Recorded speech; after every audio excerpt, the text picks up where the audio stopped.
دیکھ تیری موت تیرا انتظار کر رہی ہے۔ میرے سامنے اس رسول خدا کے غلام کو تیل میں ڈال دیا گیا، وہ اللہ کی راہ میں قربان ہو گیا، لیکن اس نے اپنا مذہب نہ چھوڑا۔ میں نے اپنی آنکھوں سے دیکھا کہ وہ میرا بھائی تیل کے اندر ہڈیوں میں تبدیل ہو چکا تھا۔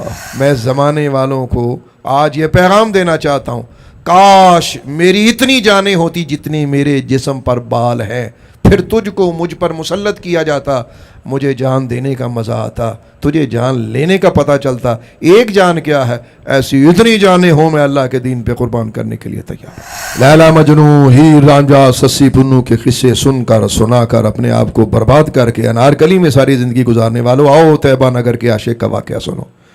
سرکار دو عالم نور مجسم علیہ السلام کا پیارا صحابی جناب سیدنا عبداللہ بن حذافہ، آپ دور فاروقی میں روم کی طرف جنگ کرنے کے لیے گئے تو گرفتار ہو گئے۔ کچھ اور لوگ بھی تھے جو آپ کے ساتھ گرفتار ہوئے۔ وہاں کے جو بادشاہ کا طریقہ کار تھا وہ یہ تھا کہ وہ سب کو اپنا دین چھوڑنے کا مشورہ دیتا تھا۔ چنانچہ حضرت عبداللہ کہتے ہیں کہ مجھے بھی اس نے اپنا دین چھوڑنے کا مشورہ دیا، تو میں نے کہا ہرگز یہ نہیں ہونے والا۔ اس نے کہا اچھا دیکھو میں تمہیں سزا پھر کیسی دوں گا۔ آپ کہتے ہیں کہ میرے سامنے اس نے ایک قیدی کو بلوایا، وہ بھی مسلمان ہی تھے، تو اس قیدی کو بھی یہی بات کی گئی کہ تو اپنا مذہب چھوڑتا ہے؟ اس نے کہا ہرگز نہیں۔ اس نے کہا پھر موت کے لیے تیار ہو جا۔ اب موت کے لیے جو سزا دی جاتی تھی وہ کیسی تھی کہ پیتل کی ایک گائے کا بہت بڑا مجسمہ تیار کیا جاتا اور اس مجسمے کے اندر کھولتا ہوا تیل ڈالا جاتا اور پھر اس کے اندر اسے ڈال کے موت دی جاتی۔ بادشاہ نے کہا دیکھ تیری موت تیرا انتظار کر رہی ہے۔ اس نے مسکرا کے کہا میں مرنے کے لیے تیار ہوں۔ حضرت عبداللہ کہتے ہیں کہ میرے سامنے اس رسول خدا کے غلام کو تیل میں ڈال دیا گیا، وہ اللہ کی راہ میں قربان ہو گیا، لیکن اس نے اپنا مذہب نہ چھوڑا۔ آپ کہتے ہیں میں نے اپنی آنکھوں سے دیکھا کہ وہ میرا بھائی تیل کے اندر ہڈیوں میں تبدیل ہو چکا تھا۔ بادشاہ نے میری طرف دیکھ کے کہا ہاں بھائی تیرا اب کیا ارادہ ہے؟ میں نے کہا میرا بھی وہی ارادہ ہے جو میرے بھائی کا ارادہ تھا۔ اس نے کہا دیکھ لے میں تجھے ایسی موت دوں گا۔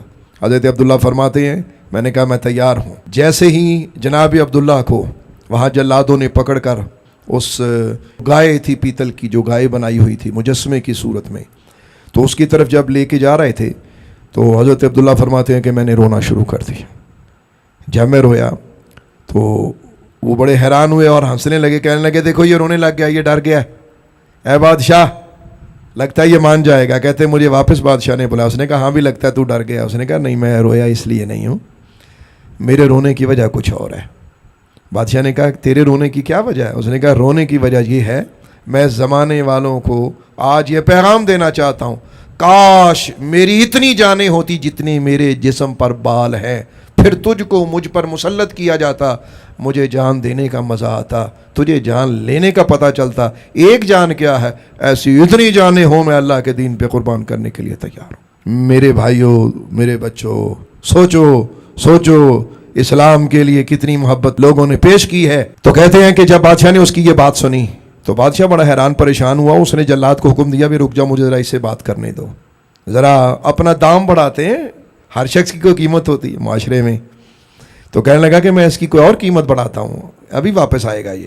اس نے کہا اچھا چل ایک کام کر، صرف میرے سر کو چوم دے، بس میرے سر کو بوسہ دے، چھوڑ دوں گا۔ حضرت عبداللہ بن حذافہ فرماتے ہیں میں کافروں کا سر نہیں چوما کرتا، یہ سودا بھی نامنظور۔ بادشاہ نے ایک اور حربہ استعمال کیا۔ اس نے کہا چل پھر تیرے لیے ایک اور رستہ ہے، اگر تو عیسائی ہو جائے، اپنا مذہب چھوڑ دے، تو میں تجھے اپنی بیٹی کا رشتہ بھی دوں گا اور آدھی سلطنت کا وارث بھی بناؤں گا۔ جناب عبداللہ نے کہا یہ بھی نامنظور، میں مرنے کے لیے تیار ہوں۔ بادشاہ حیران اپنے وزیر کی طرف دیکھ کے کہنے لگا یہ مانتا نہیں ہے، چلو ایک اور سودا کرتے ہیں۔ کہنے لگا اچھا اس طرح کرو، اگر تو میرے سر کو چوم دینا تو 80 بندے قیدی جو بنائے ہوئے ہیں نا، یہ میں تیرے ساتھ چھوڑ دوں گا، تجھے بھی چھوڑ دوں گا، ان کو بھی چھوڑ دوں گا۔